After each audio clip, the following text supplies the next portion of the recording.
विनाश के बादल पार्ट 2। तो चलिए शुरू करते हैं। सुनील झपटकर कार में घुस गया। उसने भड़ाक से कार का द्वार बंद किया, गाड़ी स्टार्ट की। उसने कार को गियर में डाला और उसको यू टर्न दिया। उसी क्षण चारी जंगल में से बाहर निकला। उसने कार पर अंधाधुंध फायर झोंकना आरंभ कर दिए। एक दो गोलियां कार की बोर्ड से टकराई और फिर एक गोली ने विंडो स्क्रीन के पर कच्चे उड़ा दिए। गोली सुनील के सर को छूती हुई गुजर गई। सुनील ने फिर से गियर बदला, एक्सीलेटर पर पांव का दबाव बढ़ाया और फिर कार तीर की तरह कोलात की चिकनी सड़क पर दौड़ गई। पीछे चारी सड़क के बीच में खड़ा कार पर गोलियां बरसाता रहा। सौभाग्यवश कोई गोली कार के किसी पहिए से नहीं टकराई। चारी लड़खड़ाता हुआ स्थित हाईवे पेट्रोल पंप पर पहुंचा। उसका चेहरा बुरी तरह सूजा हुआ था और उसके दाएं कंधे से अभी भी खून रिस रहा था। गोली सौभाग्यवश हड्डी को बिना चोट पहुंचाए केवल मांस में से गुजर गई थी। वह पंप की इमारत के समीप स्थित टेलीफोन बूथ में प्रविष्ट हो गया। उसने जेब से 10 पैसे के 2 सिक्के निकाले और फिर हाँफते हाथों से एक नंबर डायल कर दिया। संपर्क स्थित होते ही उसने सिक्का कॉइन बॉक्स में डाल दिया और व्यग्र स्वर में बोला, हेलो हेलो। कौन बोल रहा है? दूसरी तरफ से कोई कर्कश स्वर में बोला, बॉस मैं चारी बोल रहा हूँ। चारी कंपित स्वर में बोला, चारी कहाँ मर गए थे तुम? काम हुआ? चारी हकलाता हुआ बोला, आधा ही हुआ, आधा। उत्तर में कोई कुर्राया, क्या मतलब? बॉस वह गिरीश भाग निकला। क्या? उत्तर में कोई दूसरी ओर से इतनी जोर से दहाड़ा कि चारी के शरीर की झुरझुरी दौड़ गई। कैसे भाग निकला? बॉस उसने पूर्णतः हकलाते हुए उत्तर दिया, वह अहमद की गलती थी। मैं दूसरे आदमी को संभाल रहा था। अहमद से गिरीश संभला ही नहीं और वह भाग निकला। और तुमने उसे निकल जाने दिया? वह बचकर कार से निकल सकता था बॉस, लेकिन खुदाई मददगार की तरह बैक स्ट्रीट में एक मोटरसाइकिल वाला पहुंच गया और गिरीश को ले उड़ा। और तुम कार में भी उसे नहीं पकड़ पाए? पर वह कोई मामूली मोटरसाइकिल नहीं थी बॉस, और ड्राइवर भी बड़ा दक्ष था। सफाइयाँ मत पेश करो, सीधे सीधे बको कि गिरीश तुम्हारे हाथ से निकल गया है। वह चुप रहा। अहमद कहाँ है? जी जल्दी जल्दी जबड़ा चलाओ गधे। दूसरी ओर से कोई गर्जा, जी वह मर गया। कैसे? मोटरसाइकिल वाले ने उसे गोली मार दी। कहाँ? तारकपुर के रास्ते के जंगल में। तुम लोग वहाँ कैसे पहुँच गए? वो मोटरसाइकिल वाला शहर से निकलकर उधर ही भागा था। चारी एक क्षण के लिए हिचकिचाया और फिर विनती भरे स्वर में बोला, बॉस पहले मेरा यही ख्याल था कि गिरीश जंगल में भी मोटरसाइकिल वाले के साथ था, लेकिन अब ऐसा मालूम होता है कि गिरीश शहर में ही कहीं मोटरसाइकिल से उतर गया था और तुम्हें खबर भी नहीं हुई। जी अंधेरे की वजह से। ठीक है वापस आ जाओ। बॉस अब क्या है? जी कार, क्या हुआ कार को? कार मोटरसाइकिल वाला लेकर भाग गया। दूसरी ओर से गालियों का तूफान पट पड़ा। चारी रिसीवर कान में लगाए कांपता रहा और चुपचाप गालियां सुनता रहा। उसकी मोटरसाइकिल कहाँ गई? जी भरकर गालियां दे चुकने के बाद दूसरी ओर से बोलने वाले ने प्रश्न किया, क्या उसे भी वह कार पर लाद कर ले गया क्या? नहीं बॉस, मोटरसाइकिल जंगल में पड़ी है। लेकिन क्या? वह स्टार्ट नहीं होती। वह मोटरसाइकिल वाला कौन था? मालूम नहीं। तुमने उसकी सूरत देखी? जी नहीं। उसकी मोटरसाइकिल का नंबर नोट कर लो, रजिस्ट्रेशन से पता लग जाएगा कि मोटरसाइकिल का मालिक कौन था। मोटरसाइकिल का नंबर देखने के लिए मुझे वापसी 4 मील पैदल जाना पड़ेगा, चारी दबे स्वर में बोला। क्या मतलब? मैं हाईवे पर स्थित एक पेट्रोल पंप से बोल रहा हूँ। मोटरसाइकिल 4 मील दूर जंगल में पड़ी है। मैं यहाँ फ़ोन करने के लिए इतना फासला पैदल चलकर आया हूँ और मैं घायल भी हूँ। तुमने पहले मोटरसाइकिल का नंबर क्यों नहीं देखा? जी गलती हो गई, मैं अभी दोबारा वापसी चले जाता हूँ। एक और गलती करोगे? अभी यहाँ तक या तो वहाँ से मोटरसाइकिल उठ चुकी होगी और या फिर वहाँ तुम्हारे स्वागत के लिए पुलिस बैठी होगी। चारी चुप रहा। तुम दफ़ा हो जाओ वहाँ से, दूसरी ओर से कोई बोला। लेकिन बॉस, इतनी रात गए मैं बिना सवारी के कहाँ जा सकता हूँ? तो फिर वहाँ पेट्रोल पंप के आसपास कहीं मरे रहो, मैं गाड़ी भेजता हूँ। Thank you boss. दूसरी ओर से रिसीवर पर भड़ाक से कैंडल पर पटके जाने का आवाज़ आई पटके जाने की आवाज़ आई। चारी ने भी रिसीवर को हुक पर टांगा पर और अपने सूजे हुए चेहरे को सहलाता हुआ टेलीफोन बूथ से बाहर आया। चैप्टर 2। सुनील ने कार को बैक स्ट्रीट की 3 नंबर इमारत के सामने रोका। इमारत के मुख्य द्वार की सीढ़ियों पर लाठी लेकर बैठा हुआ चौकीदार सुनील को देखकर खड़ा हुआ। सुनील कार से बाहर निकला। उसने कलाई पर बांधी घड़ी पर दृष्टि डाली। 2 बजने को थे। नमस्ते साहब, चौकीदार ने उसे पहचान कर आदरपूर्ण स्वर में बोला। 12 बजे के करीब तुम कहाँ गए थे? सुनील ने नाराज़गी भरे स्वर में पूछा। मैं यही था साहब, चौकीदार बोला। झूठ मत बोलो, यहाँ नहीं थे तुम। तो फिर नुक्कड़ की दुकान तक चाय पीने के लिए गया होऊंगा साहब। कोई गड़बड़ हो गई क्या? जरा होशियारी से काम किया करो, आंखें खुली रखा करो। जमाने भर के चोर बदमाश इमारत में घुस जाते हैं और तुम्हें खबर भी नहीं होती। क्या हो गया साहब? चौकीदार ने चिंतित स्वर में बोल पूछा। 12 बजे के पहले तुमने बदमाश से लगने वाले 2 आदमियों को इमारत में घुसते देखा था? वह सुनील की ओर संकेत करता हुआ बोला। लोग शायद इसी कार में आए थे। उनमें से एक मद्रासी था, चौकीदार ने पूछा। हाँ शायद, लेकिन वे लोग बदमाश तो नहीं लगते थे साहब। नहीं लगते होंगे, लेकिन ऐसे 2 आदमी आए थे यहाँ। जी हाँ आए थे, और वे लोग गिरीश बाबू के फ्लैट में गए थे। गिरीश बाबू? सुनील चौंका। जी हाँ। देखने में कैसे लगते थे वे? चौकीदार ने हुलिया बयान किया। वह निस्संदेह उसी लंबे आदमी का हुलिया बयान कर रहा था जो हत्यारों से बचने के लिए सुनील की मोटरसाइकिल पर सवार हुआ था। गिरीश बाबू कौन है? क्या मतलब? मेरा मतलब क्या काम धाम करते हैं? यह मुझे नहीं मालूम साहब।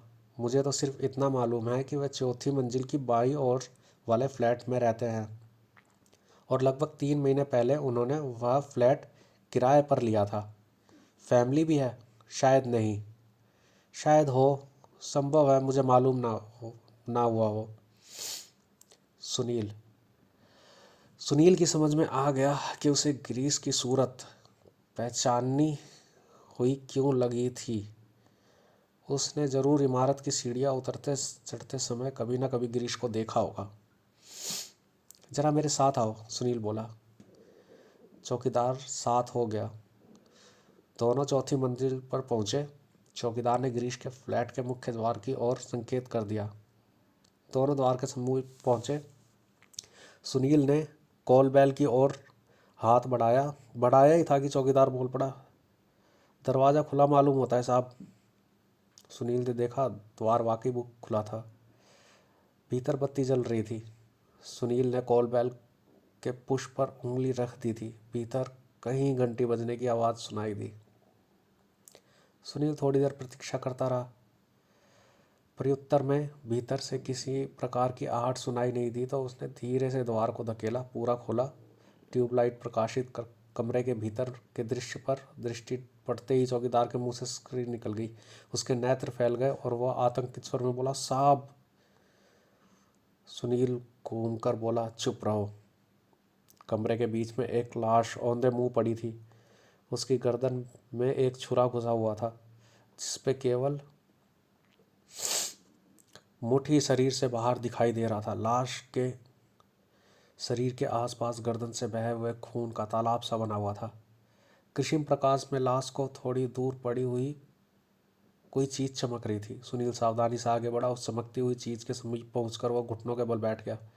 वह लगभग आधे इंच व्यास का एक सुनहरी बिल्ला था, जिस पर एक दहाड़ते हुए शेर का चेहरा अंकित था।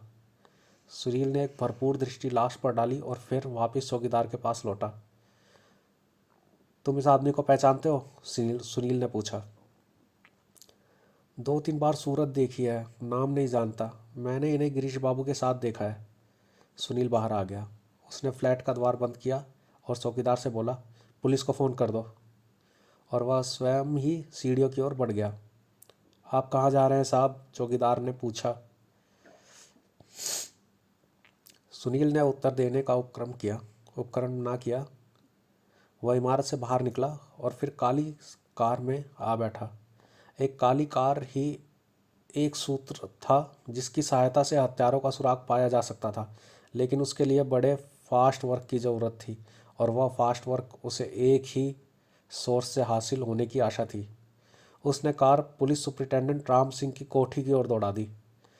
राम सिंह उसका बहुत पुराना और बहुत अच्छा मित्र था, लेकिन दोनों के ही जीवन में व्यस्तताओं की व्यस्तताओं इतनी बढ़ गई थी कि उनकी मुलाकात बहुत ही कम हो पाती थी। कार सुनसान रास्ते पर दौड़ती रही।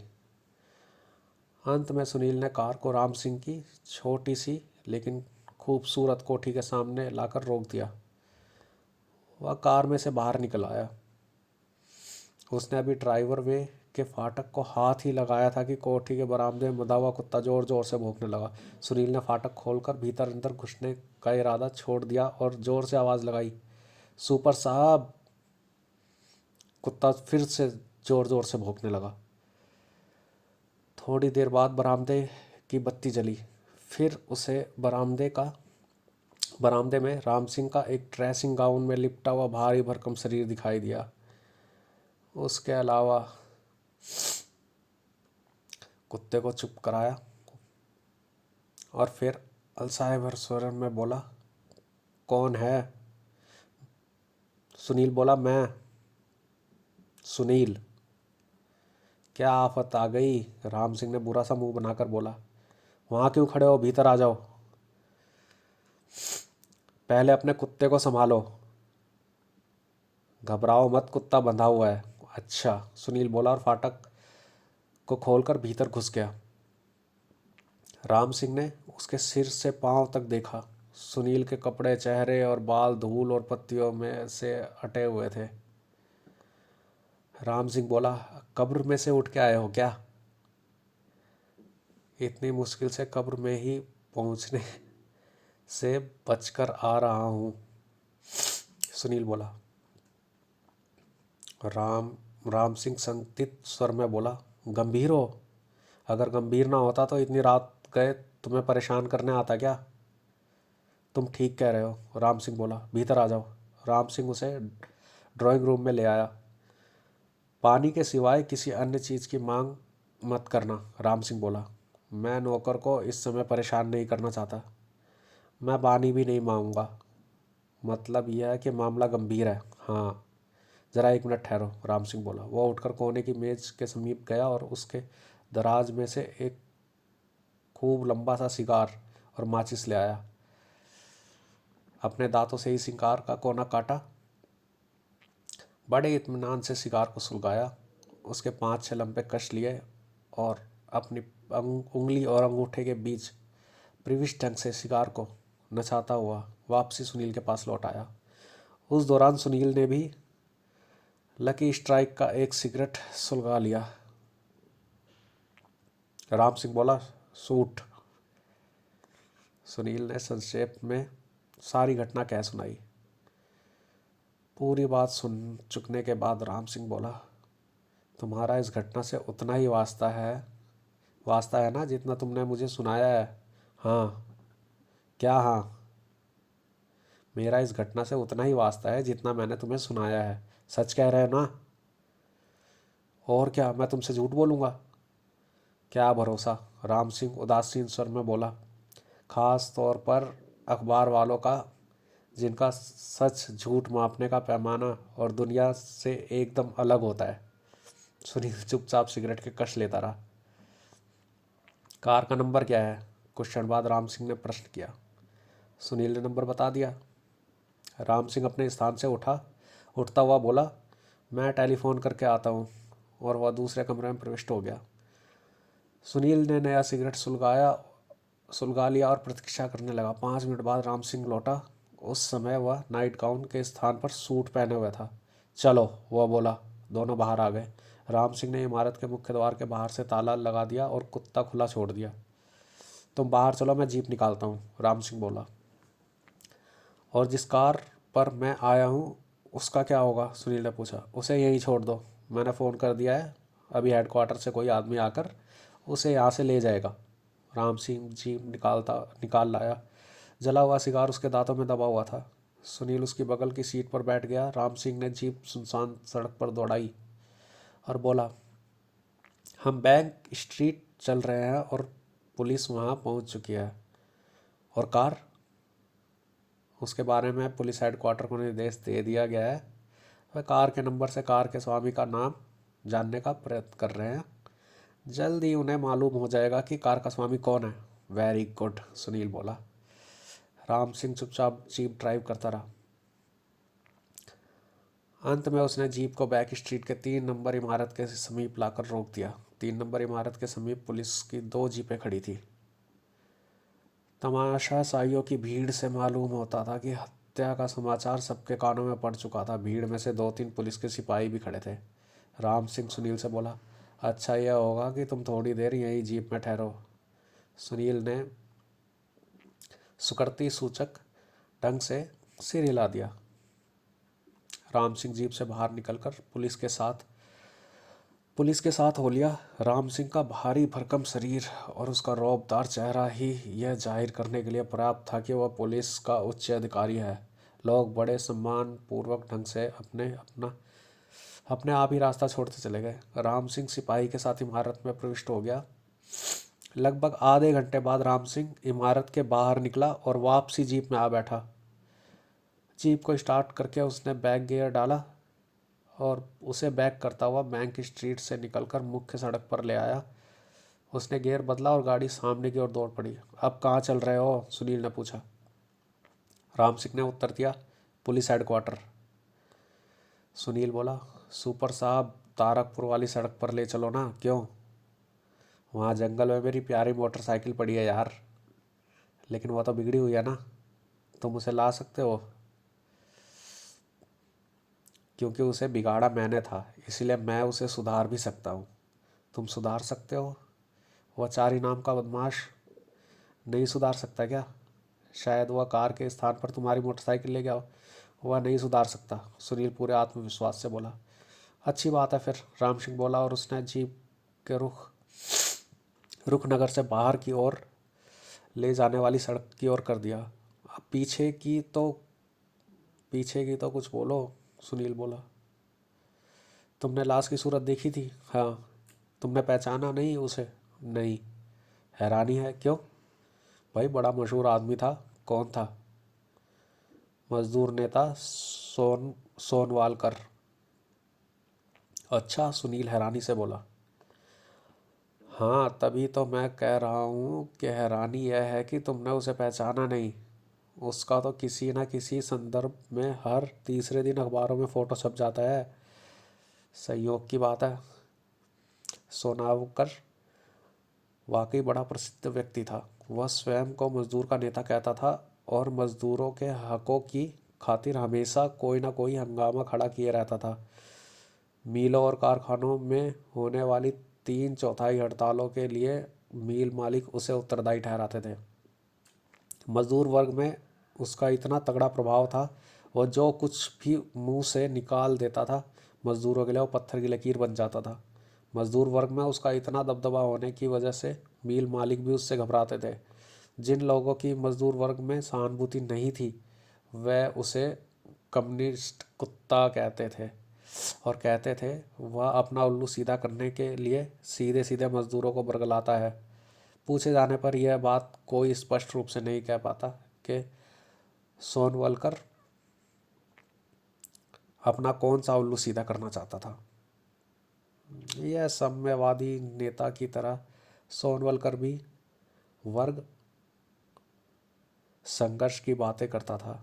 देश में मजदूरों की सरकार की स्थापना और पूंजीवाद की संपत्ति के स्वप्न देखता था और वर्तमान सत्ताधीन सरकार के परंतु पतन की भविष्यवाणी करता था। कई बार यह अराजकता फैलाने चीनी एजेंट होने के इल्ज़ामों में गिरफ्तार किया जा चुका था, लेकिन कभी भी उसके विरुद्ध निश्चित रूप से कोई सिद्ध नहीं कर पाया। इसलिए सरकार को जल्दी जल्दी रिहा कर देना पड़ता था। वैसे ही मजदूर वर्ग में उसका इतना सम्मान था कि उसके गिरफ्तार होने भर की देर होती थी मजदूर सरकार के खिलाफ प्रदर्शन और हड़ताल आरंभ कर देते थे। सोनवलकर की मौत सीधा साधा हत्या का मामला है, राम सिंह कह रहा था। अगर इस हत्या में कहीं कोई राजनीतिक रूप ले लिया तो गदर मच जाएगा। गिरीश: क्या उससे क्या वास्ता था? गिरीश का उससे क्या वास्ता था? सुनील ने पूछा। गिरीश एक तरह से उसका शिष्य था। वह मिल मजदूरों की यूनियन का प्रेसिडेंट है और जो कुछ करता था सोनवलकर के निर्देश पर करता था। सोनवलकर ने क्या अपनी क्या कोई अपनी अलग राजनीतिक पार्टी भी बनाई हुई है? नहीं तो क्यों? मैंने उसकी लाश के पास एक बिल्ला पड़ा हुआ देखा था जिस पर दहाड़ते हुए शेर का निशान था। मैंने सोचा शायद कोई पार्टी बनाई हो और वह उसका निशान हो। ऐसी कोई बात नहीं। वह बिल्ला तो शायद सोनवलकर, ग्रीस या उन दो हत्यारों में से उनमें से किसी का भी कोई ब्रोच की तरह इस्तेमाल करता होगा। वह अनजाने में वहाँ गिर गया था। पुलिस की खोजबीन में हत्या का कोई सुराग मिला नहीं। जीप तारकपुर की पहाड़ियों की ओर ले जाने वाले रास्ते पर पहुंच गई थी। सुनील द्वारा स्थान पर राम सिंह ने जीप रोक दी। दोनों जीप से उतरे। राम सिंह ने जीप में से टॉर्च निकाली और सुनील को साथ ले लिया। सुनील उसे अपनी मोटरसाइकिल के समीप ले आया। पास ही चारी के साथी की लाश पड़ी हुई थी। यह क्या है? राम सिंह टॉर्च का प्रकाश लाश की ओर केंद्रित करता हुआ बोला। यह चारी का साथी है, सुनील बोला। चारी मेरे धोखे में इसे गोली मार दी। तुमने यह तो नहीं बताया था कि यह मर गया था? तब मुझे नहीं मालूम हुआ ना। मैं समझा था कि यह केवल घायल हुआ है। राम सिंह घुटनों के बल उसके पास बैठ गया और उसकी जेब टटोलने लगा। 5 मिनट बाद वह उठकर सीधा खड़ा हुआ। कुछ मिला? नहीं, राम सिंह कंधे झटकाता हुआ बोला। केवल इतना मालूम हुआ कि इसका नाम अहमद है। आई सी, सुनील बोला और फिर टॉर्च के प्रकाश में अपनी मोटरसाइकिल को ठीक करने में जुट गया। 5 मिनट में उसने मोटरसाइकिल ठीक कर ली और फिर उसने राम सिंह को पीछे बिठाया और मोटरसाइकिल मेन रोड की ओर दौड़ा दी। मेन रोड पर आकर राम सिंह फिर से जीप पर सवार हो गया और सुनील अपनी मोटरसाइकिल पर भी बैठा रहा। वह राम सिंह की जीप के पीछे पीछे मोटरसाइकिल चलाता हुआ हेडक्वार्टर पहुंच गया। पुलिस हेडक्वार्टर में राम सिंह सुनील को अपने कमरे में ले गया। तुम यहाँ बैठो, राम सिंह बोला। मैं तारकपुर के जंगल से लाश उठवाने का इंतजाम करता हूँ और पूछता हूँ कि काली कार के स्वामी का पता लगा या नहीं। सुनील ने सहमति सूचक ढंग से सिर हिलाया और उसने एक सिगरेट सुलगा ली। 10 मिनट बाद वह वापसी लौटा और धम से अपनी सीट पर आ बैठा। सुनील ने पूछा, क्या हुआ?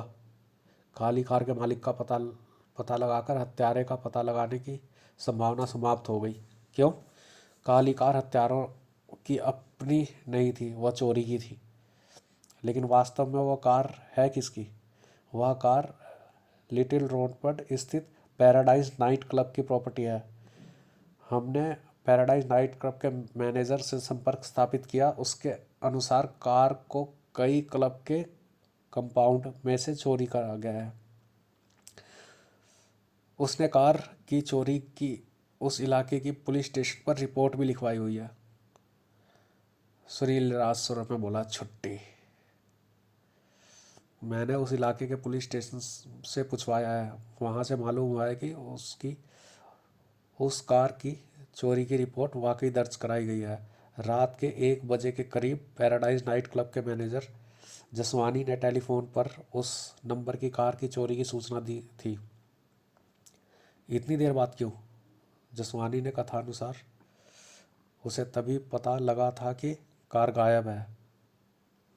भाई, नाइट क्लब जैसी जगह की ज़िंदगी में रात के 1 बजे कोई खास देर नहीं होती। ऐसे स्थानों पर असली रौनक तो आधी रात के बाद ही शुरू होती है। अगर ऐसी हंगामा खेज जिंदगी मैनेजर को 1 बजे से पहले यह बात नहीं मालूम हो सकी कि क्लब की कोई कार चोरी हुई है, तो इसमें हैरानी की कौन सी बात है? सुनील बोला और उठकर खड़ा हुआ। तुम ठीक कह रहे हो। राम सिंह ने प्रसन्न सूचक नेत्रों से उसकी ओर देखा। ब्लास्ट के दफ्तर में जाऊंगा, सुनील ने बताया। शायद सोनोवालकर की हत्या की रिपोर्ट आज के ही पेपर में जा सके, और उसके बाद अगर मेरी तकदीर में नींद लिखी हुई तो अपने फ्लैट में जाकर सोऊंगा। राम सिंह बोला, ओके। सुनील ने राम सिंह से हाथ मिलाया और फिर वापसी कमरे से बाहर निकल गया। तो दोस्तों, ख़त्म करते हैं। आज मुझे जुकाम भी हो रहा है, इसलिए मैं पढ़ नहीं पा रहा ढंग से। अब नेक्स्ट पार्ट, इसका थर्ड पार्ट मैं आपके लिए लेके आऊँगा परसों। ठीक है, तो अगर ये अच्छी ढंग से मैं नहीं पढ़ पाया हूँ तो आप भी इसको पढ़ सकते हो। और बाकी अच्छा लगे तो चैनल को सब्सक्राइब कर देना।